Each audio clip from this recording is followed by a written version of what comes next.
श्राद्ध दिवस में विजु पट्टनायक को मन पकाइले विजु प्रेमी। आज प्रबाद पुरुष विजु पट्टनायक 29तम श्राद्ध दिवस।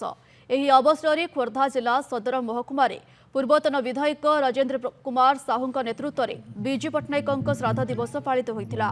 विजु पट्टनायक पार्क में बेगुनिया विधायक प्रदीप कुमार साहू, विजेडी नेता मनमोहन कुमार राउतराय, काउंसिलर प्रवीण जगदेव, अमीय महांती समेत विभिन्न लोकप्रतिनिधि, विजु युव जनता दल, छात्र जनता दल कर्मी, महिला स्वयं सहायक गोष्ठी एकत्र होई विजु पट्टनायक प्रतिमूर्ति में माल्यार्पण करते। यह अवसर में विजेडी दल पक्षर एक शोभा यात्रा आयोजित होता।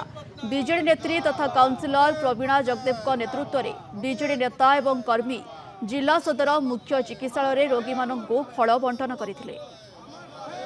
जो आम परिवार सह श्री राजेन्द्र साहू नेतृत्व में, श्री प्रदीप साहू नेतृत्व में खोर्धा जिले में खोर्धा माटी पाइक माटी आम एकाठी होइछु।